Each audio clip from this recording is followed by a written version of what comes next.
Hi, everyone. I'm Rejoice, and welcome to Umatta Consulting Podcast. If today's your first time on our show, please make sure you subscribe to all of our social media channels, especially Spotify. Today, we have the special privilege of speaking with Lisseth. She's the Chief Human Resources Officer at the Child Care Resource Center. I would love for her to introduce herself as she sees fit as well, so we can dive right into the questions. So, Lisseth, the mic is yours, please. Thank you. Well, good afternoon, everyone, or morning, depending on where you are in your time zone. Rejoice, it's a pleasure to be here.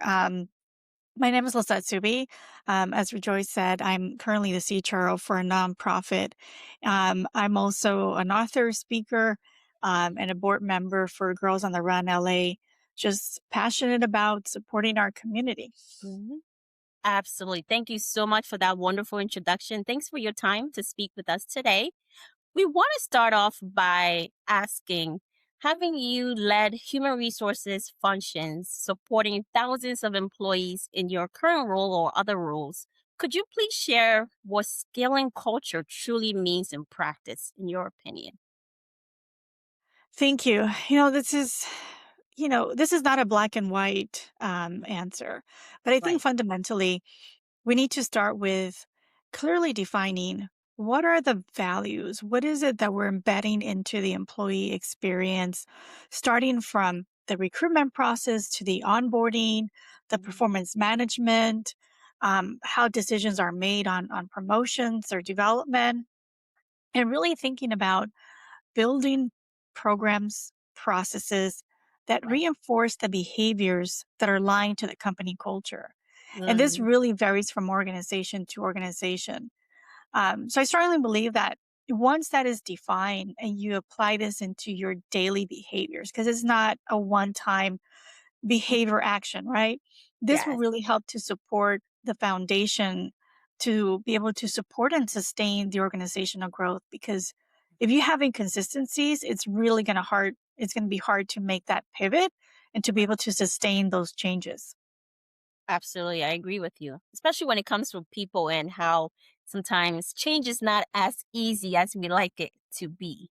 So definitely agree. And we're in a world of constant change. Right. Constant change is the constant factor that we experience.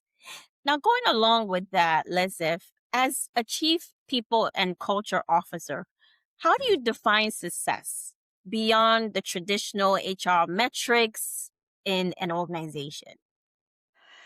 I love this question because it's one of my favorite things to talk about is looking at, for me, success is when the people and the business strategies align that, Mm, accomplish two big things. One is drives the improvement of the business outcomes that you want to achieve and correct. improves the lives of the employees. And this could mean different things to the employees, right? It could be professional growth. It could be you know, um, benefits related to where they are in their life. It can mean very many different things. Um, it also includes a strong succession plan for leadership development, Mm, being able to make effective decisions that will result in those higher, business results that the organization wants to achieve and where teams can really execute collaboratively on being able to deliver the right. strategies and the goals of the organization. Mm, You know, your traditional matrix, such as either turnover or right. engagement score, um, those are valuable. However, it's not just the data, but it's really understanding what is it that we're trying to measure Mm, and what are we doing with that data? How are we able to achieve those business outcomes to support those goals? very true. Very true. Because if you don't have the right data, it doesn't necessarily match with actionable steps that your organization wants to take at all. Correct. I like how data is becoming more and more important, especially technology, AI, all of those things. It makes us get access to data faster, but if you don't know how to interpret it to make business decisions, you're not in the right path. So I want to also follow up and ask, you're known for aligning people strategy with business goals. As I was searching online about you, that's something I've learned, which I love, by the way. What does that actually look like day to day in terms of implementation among the HR team or executive leaders and down to line managers? Yeah, fundamentally as HR practitioners, we need to be able to understand the business, right? Mhm. And being able to translate those business priorities into actions that are impacting your human capital. So, for example, if the company is growing and entering either new markets to expand or expanding their Mm, footprint, from an HR perspective, we need to think about how does the organizational structure design um, align with this growth? Do right, we have leaders in place to be able to lead these new operations? right, What are going to be the hiring plans? Are we looking at local market data? mm, Also, culturally, these new markets that we're entering, how might that impact our organization? right, Um, so it's not just about looking at you know, your margins. It's really thinking about, you know, the capability of being able to build that performance to get yeah, those outcomes. From a day to day perspective, having those business conversations, especially with your key stakeholders, and trying to get ahead and foreseeing what's coming down the pipeline mm, instead of just, being reactive to sort of kind of being the afterthought of, okay, well, we're expanding here. I guess we need to contact HR about a recruiting strategy, right? yes, Um, Not being the afterthought. And in right, order for us to be able to be part of those strategic conversations, we need to be able to understand, what part of the business strategy conversations we need to be involved in thinking about how it impacts the human capital right. indirectly and directly, because at the end of the day, it's your people that are going to execute those strategies. Exactly. Well said. And I agree with everything you've mentioned. I think that's where most people consider it from moving HR from operational space to more of the strategic um, mindset.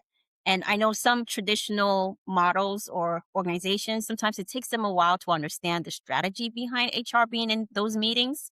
Because they see the office as an admin office to process benefits, payroll and all of those things that are happening. But there's a strategy behind acquisitions, as you mentioned, or new territories and so forth. Yeah, and I've learned throughout my career that from an HR perspective, we need Mhm. to be able to speak the language of the stakeholders, Right. not the language of HR, Mm, because we need to be I able love to translate what their needs are into how that impacts, you know, your HR function, not versus the other way around. mm, Because otherwise this is where we lose the credibility. mm. Great points. I actually love what you said because I've heard some people make comments in conferences that HR people sometimes tend to be critically needed because they can flex in different departments because of their conversations they're having with finance, operations, or sales, and so forth. They sort of learn more about the business than some of the silo departments. I like that connection you made. What is one mistake organizations make when they're trying to connect HR strategy with business outcomes? Kind of circling back on my earlier comment, this is when they align HR with administrative task versus Hmm, the impact that the HR function has to the business strategy, where we have to look at it from what are the employee deliverables aligned to this business strategy with programs or processes that are aligned to the HR function, right? right, Versus this is just being seen as an administrative task. right. Um, if you can't really tie the initiative to those business outcomes, Mhm. this is where it gets more challenging to explain how HR can support the organization to achieve and sustain those business outcomes. Right. I like that. And I want to follow up with an additional question for us to unpack that a little bit further. So I've been in organizations or I've received feedback from executives or even new HR leaders, new CHR leaders who enter a new organization, and they're trying to change the culture of how people see the Office of Human Resources. How do you ensure HR is seen as a strategic driver rather than a support function of that organization? That goes back to understanding the business that you are supporting, right? Mm. Understanding the organization. What are the problems that the organization needs to solve? Oh, For me, I was in hospitality for 25 years and I pivoted to nonprofit about 4 years ago. So, one of the things that I did um, soon after I onboarded was, I did different internal surveys. wow. One was with my HR team to understand, I wanted to get from their perspective what they thought were our priorities. Um, I surveyed the executive committee to understand what they thought our priorities were, and then other key leadership stakeholders. I wanted to see where there was alignment and where there was not alignment, Hmm. um, based on one-on-one conversations that I had with different stakeholders across the organization, and that was really eye-opening, and that really helped me to understand where those gaps were Okay. to come up with short-term, long-term strategies. And again, thinking about what's important to the organization. Where is our revenue coming? Um, where are we forecasting our growth or decline? What are some of those business data points that I can use to be able to substantiate strategies that I wanted to, recommend and put forward? So it's looking at those solutions again that are aligned to the business outcome, and not because I wanted to check a HR task off my list, Yeah. but really what is the impact that it's making to the organization. And again, being proactive and identifying those issues before they surface. And this is where it's also really important as an HR practitioner to understand what is happening in the external world. I know Mhm. right now AI is top of mind, Yes. right? So we're thinking about, okay, how are the roles going to evolve? What does that look like in the future? The Yes. future is here. It's like, tomorrow. We're living Uh, it. the common theme is 2030, but, you Yes. know, um, and so, it is sort of staying tuned to what's happening outside of your organization and inside your organization to be able to think ahead and adjust your strategies. Exactly. I like that. And I think while people are adjusting strategies from an HR point of view, you're going to see people in different lights, how they respond to things. And I want to connect their responses to emotional intelligence. And also from your accomplishments in HR, you've been recognized for strong emotional intelligence. How do you shape your leadership style to this? And I personally would love to learn from you on how you're able to achieve this. It's interesting you asked me this question because it's very timely, and I'll tell you why. First of all, Yes. to me, emotional intelligence is foundational. Yes. I just recently became part of a book anthology that was just launched last week. Wow. And my chapter focuses on emotional intelligence. And for me, it's important to understand your own emotional intelligence compass. I call it our own Mm, emotional intelligence compass because you need to know how to navigate internal and external emotions. yes. And once you understand how people experience change or stress Right. or uncertainty, this allows you to lead more effectively because you're Mm, able to recognize one, your own self-awareness, right? right. Right. Because if you don't start foundationally with your own self-awareness, it's going to be really hard for you to understand, the emotions of others to be able to pivot conversations and situations. Right. And this really helps to build trust and making decisions that you know balance the organizational needs, but not losing Right. sight of the human element. And to me, that is really Mm, important. exactly. I love that. I love the self awareness piece. And I feel like as leaders, once you are fully self aware of yourself, you don't always make decisions radically or emotionally, or you're in the moment and you're reacting. Rather, you're more proactive. You're taking a step back from how you feel about certain pressures or crises that you have to undertake and so forth. So I like that and you sound definitely like you have mastered it. So I appreciate that. Were there some things you did? Did you take classes or you have mentors? How did you come about to have this strong emotional intelligence awareness?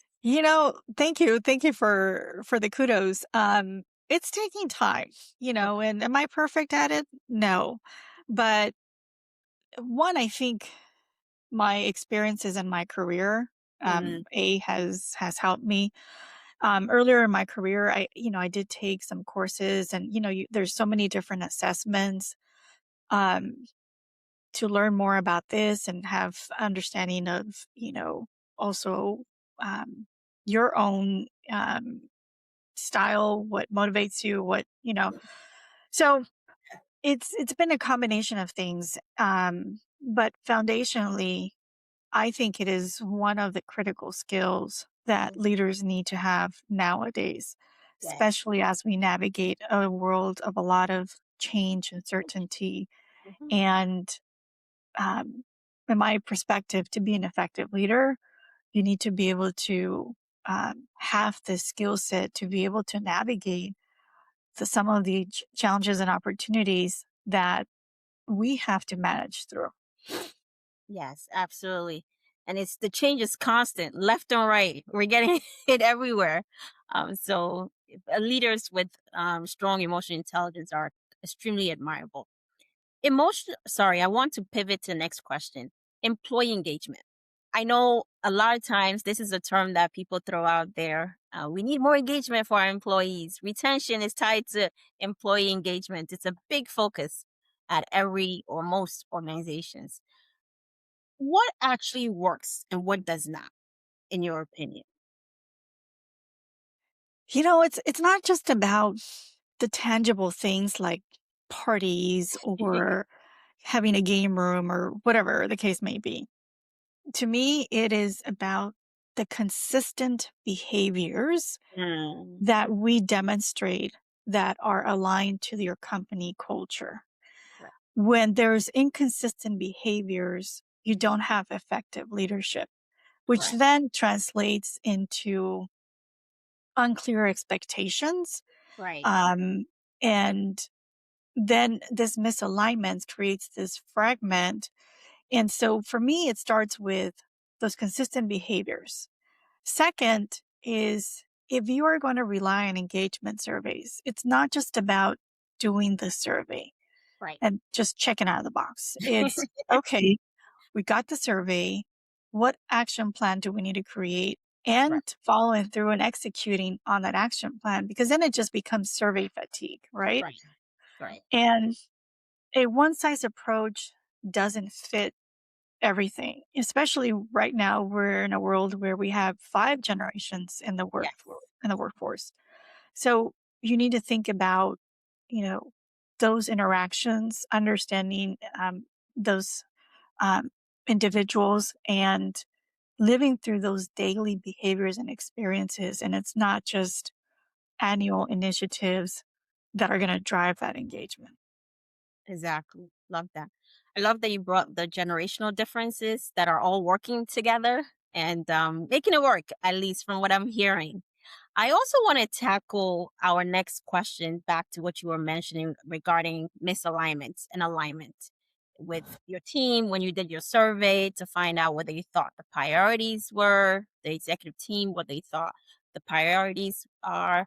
What are early warning signs that a company's culture is misaligned and are breaking down?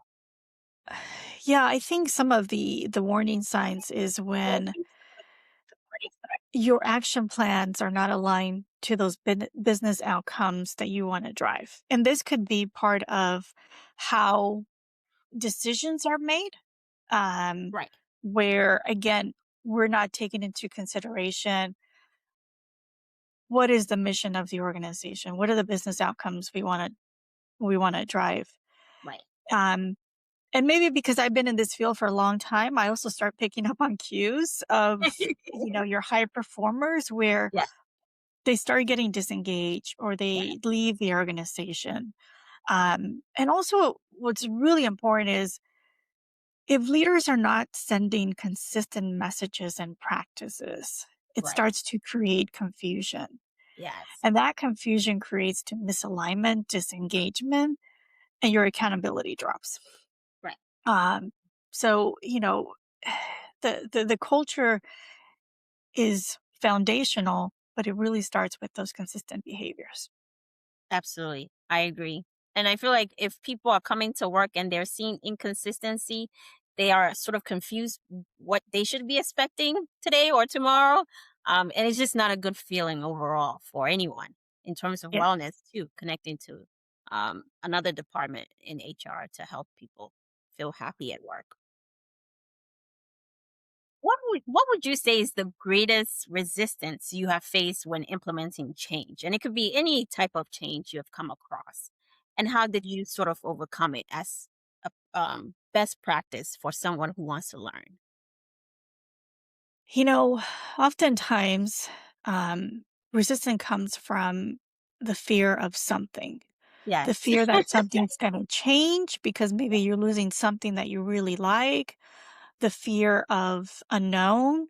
Mhm. And some of the ways that I've helped the team sort of manage through the change is the transparency and the communication of explaining the why.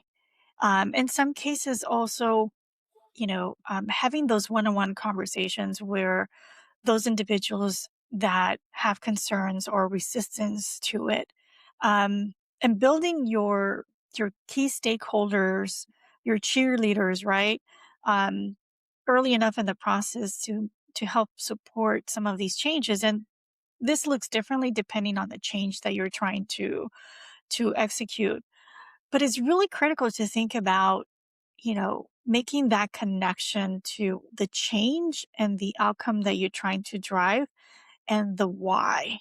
Mm, Um, and along the way, being able to celebrate, some of those wins, but right. also having the flexibility to adjust as needed.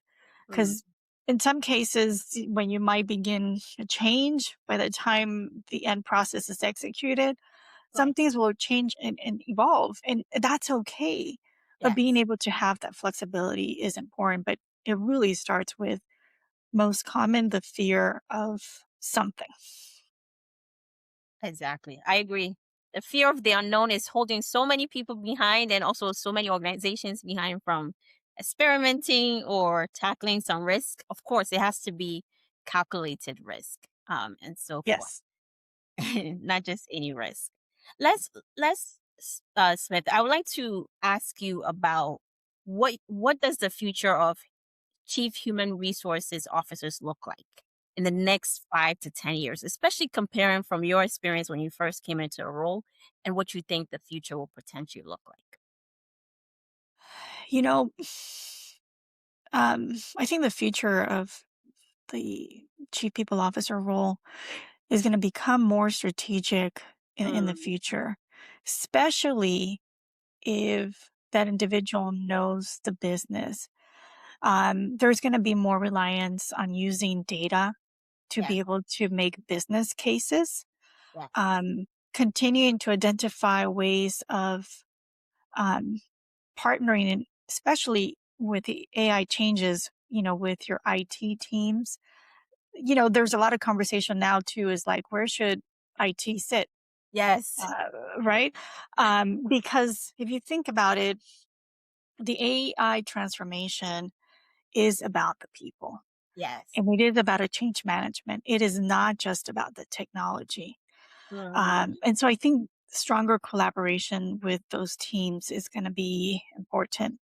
Um, you know, having the critical thinking, problem solving skills is going to be important because Mm, we're going to be in a constant world of change and probably even with more complexity, right? yes. Um, and hopefully I vision that, this role continues to be sort of the architect of, organizational transformation. Mm, Um, but being part of those strategic conversations, not just the ones that have to execute it without having any say or any involvement in those strategic conversations. Well said. And let's, Seth, I would like to compliment that you're the first person on this show, and also from my personal research when it comes to AI, that has said this. You're seeing AI as a change management tool to sort of reconstruct the organization rather than a software application. Because most people talk about AI being productive, helping us get work done, and so forth. But you're seeing it more as an organizational change management tool. Yes. Beautiful. Why did you make that conclusion? I'm just curious.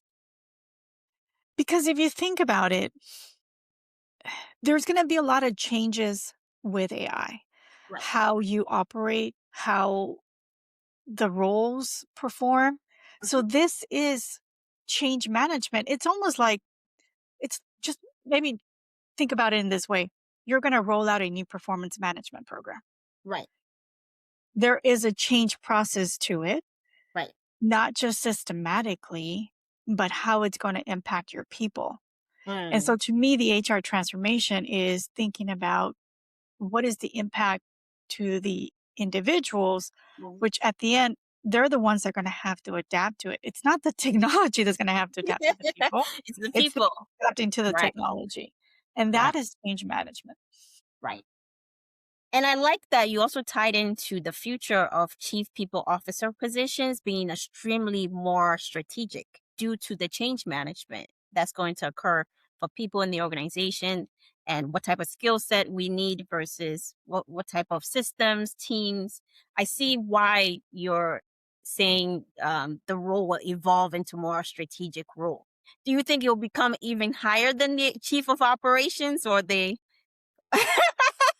there's Well, always that. you're asking a HR professional that question, so that could be kind of tricky. Don't want you to be biased or anything. Yeah, right. I can't have any bias. Um, I don't know, but I do see that in our role right now, we have a lot of opportunity to continue to elevate what we do. And Right, it is a critical point. I think the last time we saw sort of the evolution of this function, this role, was right. during COVID. Yes. Yep. And now I think we're seeing it again with the impact of AI in the organization. So, um, I would wanna say yes, but, I could be biased as an HR practitioner. Um, I think but so too. I think yeah. so too. I think because I feel like what's happening is, and we could be wrong, but I feel like what's happening is the technology itself, the the AI tools are sort of becoming or replacing the operations in terms of efficiency, right? So the need for someone to sort of the number one department in the company to be productivity, efficiency, it's going to decrease. And then the need for the people strategy, like what type of people, how long they will be working, whether on W-2 or 1099, those are the sort of the debates that probably will go back and forth. But who knows? We'll see more into the future. What kind of skills define the next generation of HR leaders? So, looking back or looking ahead, 10 years or 20 years from now, what type of skills do you think HR leaders will have to possess in order to be successful? Um, some of them that I've talked about before, but Mm, business financial acumen is fundamental. Um, I also believe change management, right, as we've talked about, um, you know, data literacy, technology right, literacy, um, and the emotional intelligence piece, yeah, um, and really just sort of the problem solving capability, but being able to think quickly, adapt quickly, mm, because the speed of change is just so fast, and I feel like it just keeps getting faster. So the quicker that we can pivot, right, um, with and staying ahead of what those changes are forthcoming, I think will help us become more effective. Well said. I couldn't have said it any better. I think you have summarized the whole discussion in that two sentences that you just mentioned. Smith, thank you so much for being on our show. And also, thank you for your wisdom and sharing some of these deep insights into culture, people, and also long term strategy in terms of what the role of the chief human resources will look like. Do you have any last minute words to share with our audience? And if people would like to follow up with you in terms of collaboration or just want to learn more about your work, what would be the best place and method? Thank you, Rejoice. Well, I really enjoyed our conversation. I mean, we talked about a lot of, you know, very important topics that I'm very passionate about. People can connect with me on LinkedIn, on the social media, Yeah. channels. Happy to connect further. Thank you so much. And for all our listeners, thanks for tuning in. Until next time, please make sure you subscribe to all of our social media channels. Take care and have a wonderful day. Thank you. Bye. Bye.